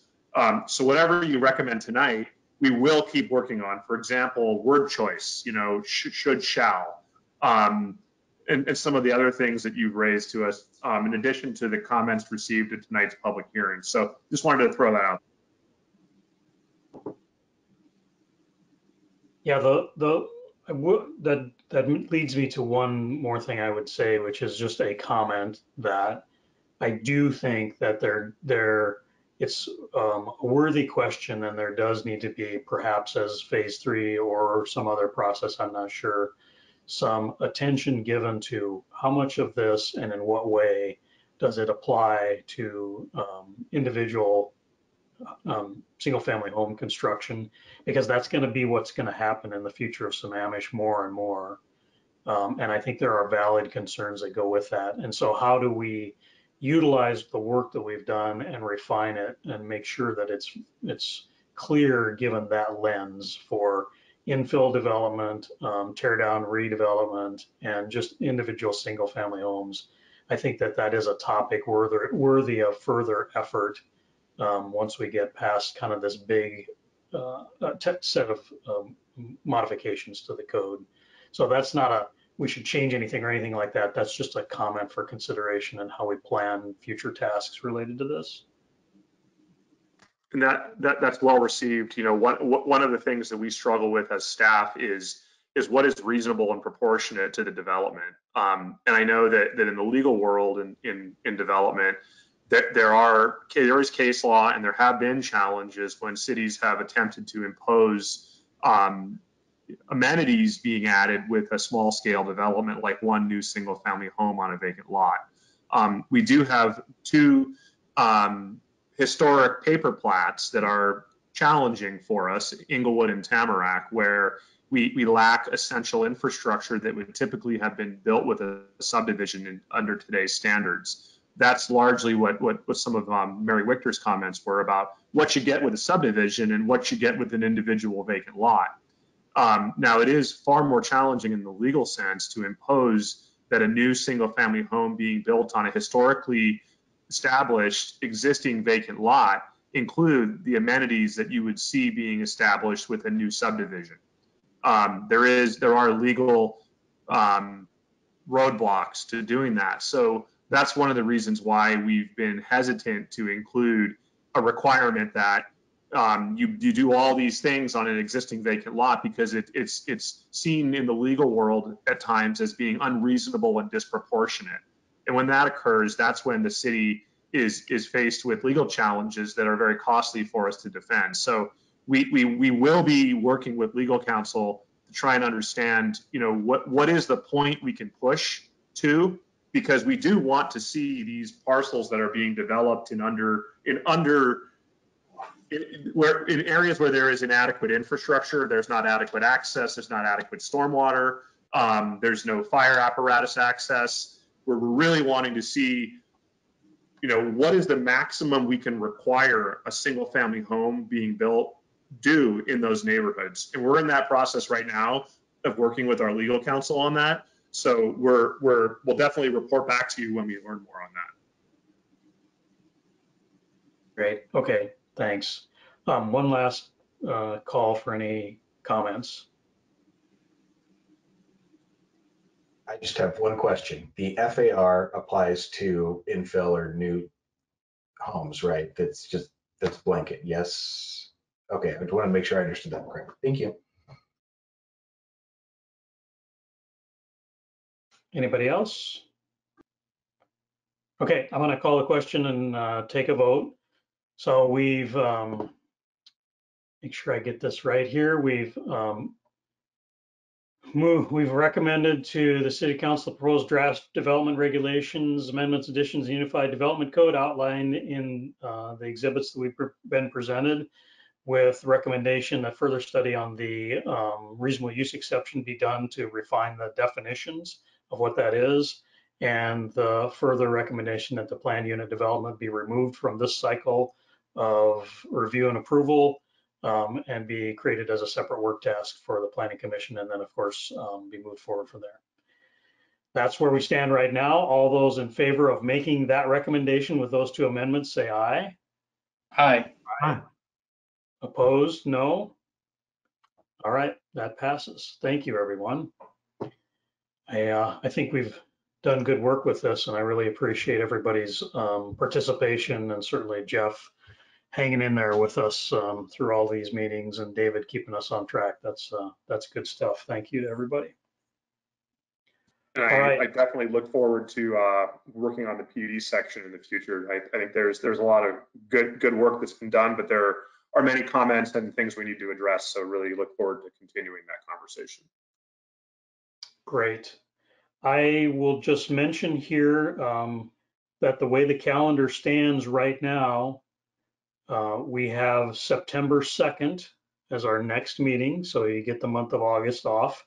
I'm sure everybody's taking a fabulous vacation someplace. And right now we don't have a topic defined for September 16th, but I suspect between now and then something will get added to the calendar. So both of those are our regular 6:30 meetings. Please keep track of those and don't let August vacations fog your memory and make you forget to join September 2nd at 6:30. And I guess I would ask, and maybe is Evan still here? Is there any movement towards doing our meetings in person again, or are we anticipating in September that we're still going to be virtual?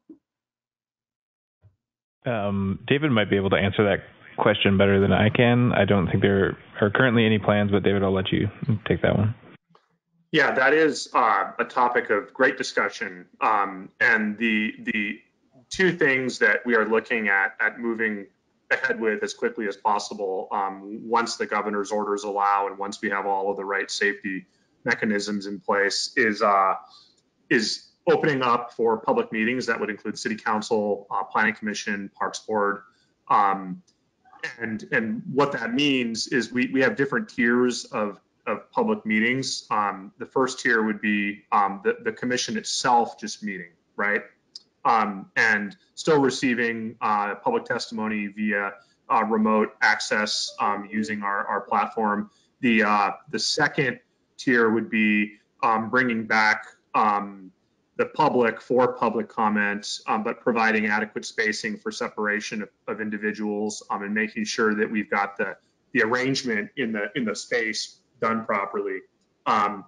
There are other services that we are looking at bringing back, in-person services such as passport services, and opening up City Hall for the purpose of scheduled meetings with staff and others, right? So we are working on a plan right now, but I do know that we're hopeful to have our public meetings back online.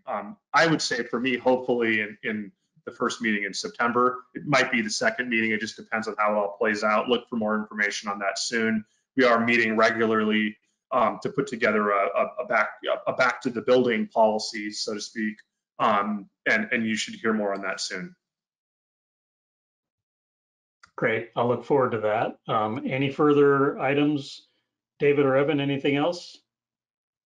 Yeah, actually, I'd just like to make an announcement, and I'd like to thank Mary Wichter for reminding us of this, that our annual docket submittal deadline is creeping up, which is August 2nd by 5 p.m. As we get towards the time of year to deal with annual docket requests, I just want to remind everyone that those need to be submitted by August 2nd at 5 p.m. Other than that, that's it. Great. Thank you. Would someone like to move to adjourn? Move to adjourn. Second. And second that we adjourn. All those in favor say aye. Aye. Opposed, no. Great. Thank you, everybody. Have a wonderful August, and I'll look forward to perhaps seeing you in person in September. Thanks for all the work tonight. Good job. Take care. Goodbye.